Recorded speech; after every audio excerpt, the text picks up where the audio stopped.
Good morning student. पिछले lecture में हम लोग effect of first world war पढ़ रहे थे, जिसमें treaty of Versailles and long term effect के बारे में पढ़ा। इस वीडियो लेक्चर में हम लोग रशियन रिवोल्यूशन के बारे में पढ़ेंगे, किस तरह से स्टार्ट हुआ, रशिया का सिस्टम क्या था, okay, and league of nation और उसके एम्स के बारे में स्टडी करेंगे। जो रशियन रिवोल्यूशन स्टार्ट हुआ, रशिया पे सबसे पहले जार रूल करते थे, ठीक है। Russia was ruled by tsar, okay, ये रूलर थे वहाँ के। ये लोग uncontrolled rule over people enjoy करते थे, because they are powerful. Tsar थे वो इंजॉयड अनकंट्रोल्ड, क्योंकि डिक्टेटरशिप था, uncontrolled rule over people. Dictator थे ये लोग, पब्लिक के लिए इनकी रिस्पॉन्सिबिलिटी थी नहीं, ओके। जब कोई भी citizen, if people demanded their rights, जब कभी भी पब्लिक अपने राइट्स की डिमांड करती थी तो ये लोग क्या करते थे, उसको सप्रेस कर देते थे। Demanded their right, they were tortured, okay, they were tortured,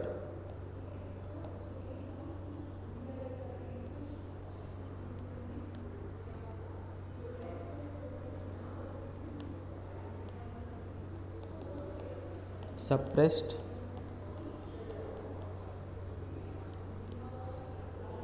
and sent to bone chilling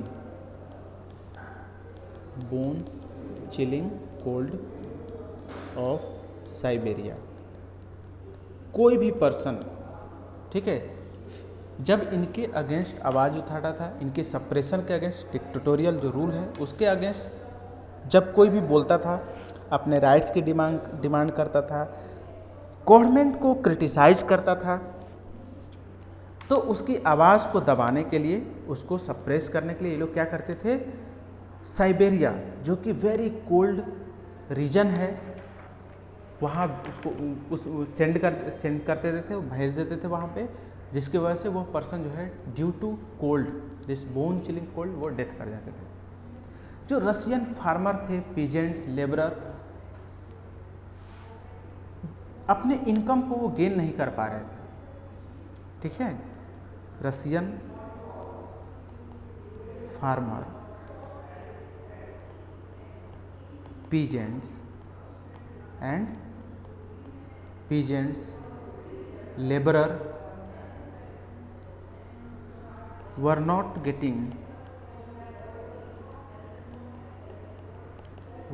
getting enough income, यानी कि अपनी जो उनकी लाइवलीहुड है उसको फुलफिल करने के लिए भी ये लोग सफिशिएंट जो इनकम है वो गेन नहीं कर पा रहे थे, काम कर रहे थे bonded labour, as a bonded labour काम कराते थे लोग।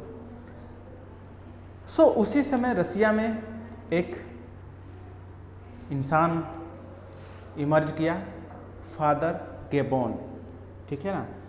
Under the leadership of father Gapon, ठीक है,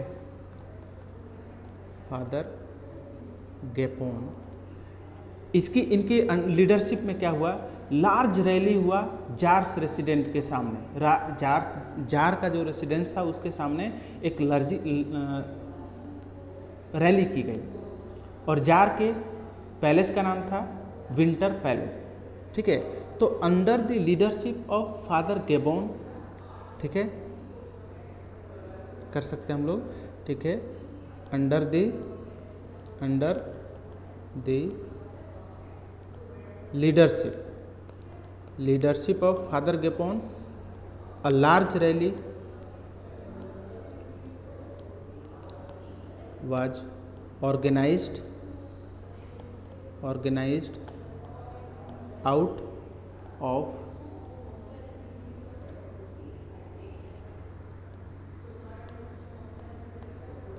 आउट टू जार रेसिडेंस, और जार के रेसिडेंट के नाम क्या था, ठीक है ना, रेसिडेंस ऑन 22 जनवरी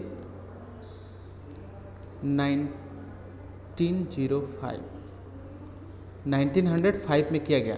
और जार का जो रेसिडेंस है, जार के रेसिडेंस का नाम था विंटर पैलेस, ठीक है, विंटर पैलेस जार के नाम था, जार के रेसिडेंस का नाम था। और इसके सामने under the leadership of father Gapon एक रैली ऑर्गेनाइज की गई 22 जनवरी 1905 को, और इस दिन संडे था, ठीक है, 22 जनवरी 1905 को क्या था, संडे था। जार की आर्मी जो है ओपन फायरिंग कर दी पीपल पे, ठीक है ना, जार्स आर्मी ओपन फायर कर दी, open fire on people, lot of people इसमें जो है डाइड कर गए, ठीक है। जब ओपन फायरिंग किया तो इस ओपन फायरिंग में, ठीक है ना, थाउजेंड्स ऑफ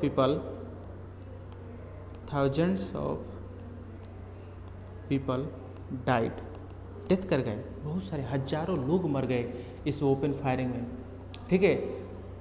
और उस समय एट दैट पॉइंट, जिस दिन ये सब इवेंट हो रहा था, स्नो इन पीटर्सबर्ग, क्योंकि पहले जो रसिया की कैपिटल थी जार, जहाँ रेसिडेंट पैलेस था उसका पीटर्सबर्ग में था, सेंट पीटर्सबर्ग। तो उस दिन 22 जनवरी को पीटर्सबर्ग में चारों तरफ स्नो, पूरा लेन जो है स्नो कवर्ड थे, एंड ये जो है turn red due to blood of people, ठीक है, ब्लड ऑफ पीपल, जो लोग ओपन फायर में डेथ किए थे उनके ब्लड से जो स्नो है रेड हो गया।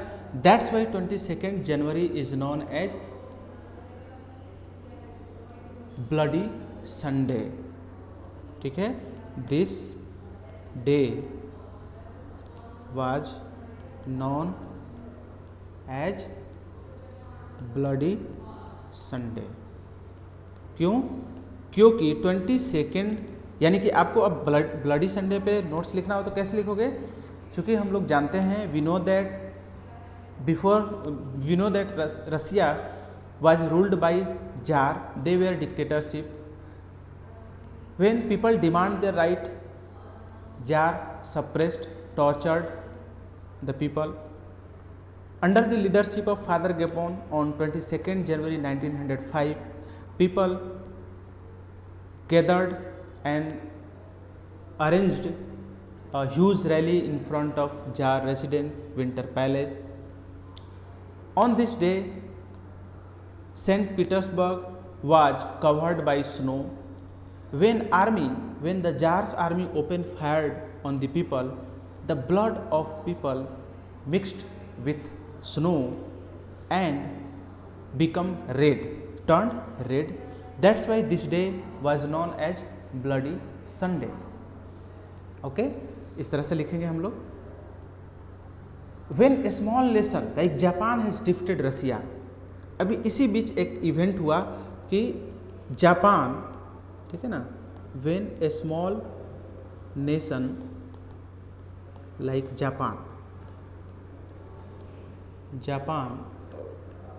हैड डिफीटेड रसिया को एक वार में हरा दिया था।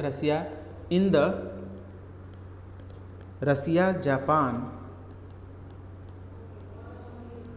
वार, ये 1904 टू 1905 में यह वार हुआ था।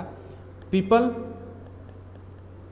गॉट प्रोवोक्ड, मतलब जो रशियन सिटीजन थे उनको लगा कि यार जब जापान जैसा छोटा कंट्री रसिया जैसे बड़ी कंट्री को हरा सकता है, क्योंकि उस समय तो रसिया बहुत बड़ा था, ठीक है ना, हरा सकता है, तो फिर हम लोग क्यों नहीं जार को हरा सकते हैं? जार से हम लोग इंडिपेंडेंस अपना जो है, इस तरह का जो सप्रेशन है उससे आज़ादी पा सकते हैं, ठीक है ना। तो पीपल जो है all over country, all over Russia revolution करने लगे अगेंस्ट जार्स रूल, ठीक है। तो और ये लोग चाहने लगे कि नहीं रसिया में क्या हो, एक डेमोक्रेटिक कंट्री एस्टेब्लिश हो। आनंद फानन में जब देखा कि जार ने देखा कि यार all over country people revolution कर रहे हैं, उसको संभालना मुश्किल है, तो जार ने क्या किया कि रसियन पीपल के उसकी एंग्री जो एंग्री रसियन थे उनको पेसिफाई करने के लिए, शांत करने के लिए ड्यूमा लेजिस्लेटिव असेंबली को बुलाया, ठीक है। लेकिन ठीक है, पहले तो कर लेते हैं क्या कि इन ऑर्डर टू पेसिफाई मतलब शांत करना, in order to pacify angry Russian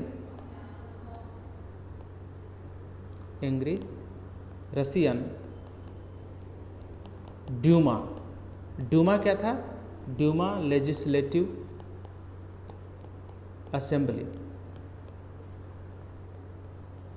assembly was called.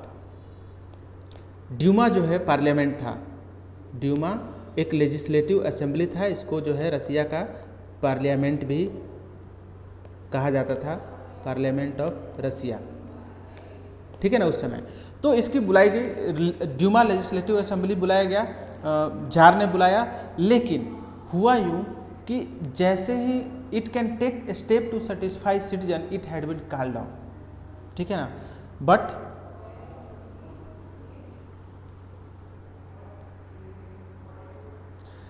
ठीक है, but before it can take steps to satisfy the citizen, ठीक है, citizen it had been called off। बुलाया तो गया, लेकिन उस ड्यूमा के जो मेंबर थे वो कुछ ऐसा स्टेप लेते जिससे कि रसियन पीपल जो है शांत हो जाते, उनकी जो डिमांड थी वो रुक जाती, लेकिन उससे पहले ही इसको जो है कॉल्ड ऑफ कर दिया गया, इस असेंबली को जो है कॉल्ड ऑफ कर दिया गया, यानी कि इसकी मीटिंग को ख़त्म कर दिया गया। इससे जो है वर्कर काफ़ी गुस्से में हो गए। 8 मार्च 1917 को पेट्रोगार्ड के वर्कर जो है स्ट्राइक कर दिया, okay. On 8 March 1917 workers of Petrograd called strike, ये लोग जो है स्ट्राइक कर दिए, प्रोटेस्ट करना शुरू कर दिया, काम करना बंद कर दिया। जार जो है अपने ट्रूप्स को भेजा, but army refuse to shoot, ठीक है। Tsar send army, but army refused, यानी उस समय भी ओपन फायरिंग की गई, लेकिन आर्मी जो है शूट करने से मना कर दिया, रिफ्यूज टू शूट। क्यों? क्योंकि उनको भी पता था यार ये तो अपने ही लोग हैं और ये अपने राइट की डिमांड कर रहे हैं, राइट स्ट्राइक जो कर रहे हैं अपने लिए कर रहे हैं, अपने कंट्री के बेनिफिट के लिए, अपनी डिमांड जो उनकी राइट्स है उसकी डिमांड कर रहे हैं। तो जार तो उनके ऊपर एक तरह से जुल्म कर रहा है, सप्रेशन कर रहा है, इसलिए इन लोगों ने शूट करने से मना कर दिया, ठीक है। आफ्टर फॉल ऑफ जारडम, मतलब जारडम का मतलब जो जार का रूलिंग सिस्टम है उसको हटा दिया गया, ठीक है। द पावर यानी रशियन पावर, गवर्नमेंट का जो पावर है, fell into hands of Kerensky, okay. Kerensky जो है लीडर था, केरेंस्की लीड मेंशेविक ग्रुप, यानी कि रशियन रिवॉल्यूशन में भी दो ग्रुप था, टू ग्रुप्स थे, एक था मेंशेविक ग्रुप और दूसरा था बोल्शेविक ग्रुप। बोल्शेविक जो रिवॉल्यूशन है वो लास्ट में हुआ था, फाइनल रिवॉल्यूशन था इन रसिया, दैट्स वाई रशियन रिवॉल्यूशन को बोल्शेविक रिवॉल्यूशन कहा जाता है। लेकिन रिवॉल्यूशन जो 1917 में स्टार्ट किया गया था वो मेंशेविक ग्रुप था, और Menshevik group a group of powerful people, जो रिच पीपल थे, रिच पीजेंट थे, मिडिल क्लास था, उनका ग्रुप था, ठीक है। और इनका लीडर था कौन? केरेंस्की। जब केरेंस्की लीडर बन गया, केरेंस्की रूलर बन गया वहाँ पे, तो एक फाइनल रिवॉल्यूशन जो है स्टार्ट हुआ अक्टूबर में, जिसको कि अक्टूबर रिवॉल्यूशन या बोल्शेविक रिवॉल्यूशन कहते हैं, जिसका लीडरशिप लेनिन ने किया था, ठीक है ना। तो लेनिन बिलीव्ड, ऐसा विश्वास करता था, in the importance of labour, in the importance of labourer, ठीक है, labourers as propagated. Karl Marx ने इसको प्रोपोगेट किया था, इम्पोर्टेंस ऑफ लेबर को, प्रोपोगेटेड बाय कार्ल मार्क्स, ठीक है। That's why Lenin Karl Marx में बिलीव करता था और वो इम्पोर्टेंस ऑफ लेबरर में भी बिलीव करता था, ठीक है। जबकि मेंशेविक जो है, वाइल मेंशेविक किस में बिलीव करते थे? Menshevik believed in middle class, Menshevik believed in middle class, क्योंकि मेंशेविक के जो मेंबर थे, मैक्सिमम जो मेंबर थे वो मिडिल क्लास थे, रिच पीजेंट्स वगैरह थे, इसलिए मिडिल क्लास में बिलीव करते थे। लेनिन लास्ट जो है रिवॉल्यूशन किया, लेनिन इंस्टिगेट मतलब स्टार्ट किया, इंस्टिगेटेड द बोल्शेविक जो लेबर ग्रुप था, लेबर क्लास का, बोल्शेविक अगेंस्ट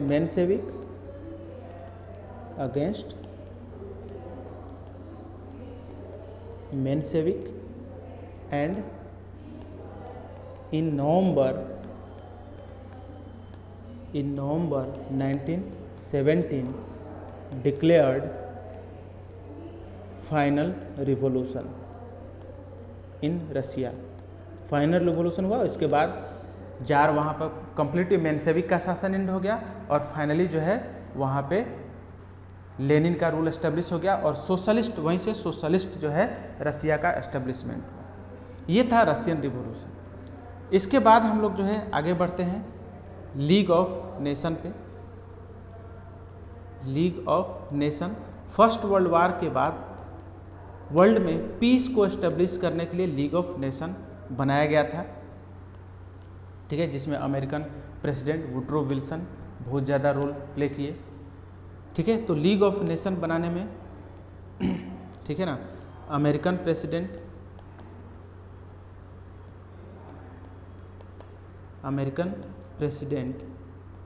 वुड्रो विल्सन, जो कि ट्रीटी ऑफ वर्साइलिस के फॉर्मुलेट होने में बहुत ज़्यादा रोल प्ले किया था, तो Woodrow Wilson helped to establish the league of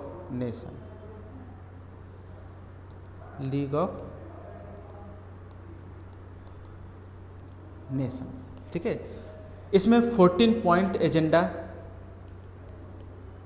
14 points suggested by Wilson. Woodrow Wilson ने 14 पॉइंट सजेस्ट किया, ठीक है। और जो कि किस में प्रेजेंट किया था? पीस प्रोसेस में वर प्रेजेंटेड ड्यूरिंग पीस प्रोसेस, जो कि ऑलरेडी हम लोग इसको पढ़ चुके हैं पीस प्रोसेस को। ऑन 10 जनवरी 1920, इसी दिन इसका मतलब लीग ऑफ नेशन का बना, ठीक है ना। The league of nation was form, 10 जनवरी 1920 को लीग ऑफ नेशन बना। किस लिए? अब इसका एम क्या था लीग ऑफ नेशन बनाने का, ठीक है। तो हम लोग देखेंगे AIIMS of the league of nation, ठीक है। तो इसका पहला एम था लीग ऑफ नेशन का टू मेंटेन इंटरनेशनल पीस, यानी कि फर्दर फर्स्ट वर्ल्ड वार जैसा कोई जो है वार ना हो, इसके लिए एक international peace and security maintain किया जा सके। पहला एम था इसका। दूसरा एम था एवरी नेशन, ठीक है, प्रत्येक nation, every nation to respect unity and integrity of other nation, ठीक है, इंटीग्रिटी ऑफ अदर नेशन, यानी प्रत्येक कंट्री जो है एक दूसरे के यूनिटी और इंटीग्रिटी को रेस्पेक्ट करेगा, यानी उसके ऊपर अटैक नहीं करेगा। तीसरा है टू गिव अप, तीसरा एम था to give up policy of war, यानी कि जो भी कंट्री पॉलिसी ऑफ वार में बिलीव करते हैं उनको मोटिवेट करके उनको जो है उनकी पॉलिसी ऑफ वार को गिव अप कराना। टू जो फोर्थ एम था टू डेवलप इंटरनेशनल रिलेशन, यानी सभी कंट्री एक दूसरे से जुड़े रहें, इस तरह के इंटरनेशनल रिलेशन जो है डेवलप किया जाना चाहिए। फिफ्थ था टू सोल्व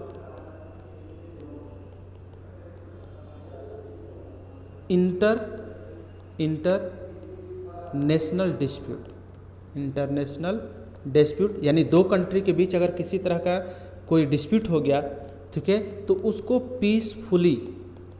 पीसफुली जो है through negotiation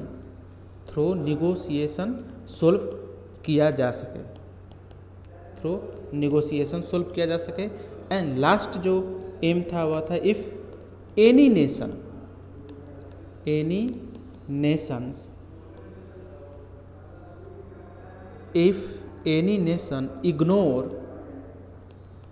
ignore the league of nation, यानी जो भी मेंबर हैं और मेंबर रहते हुए लीग ऑफ नेशन को इग्नोर करेंगे, इट डिक्लेयर्ड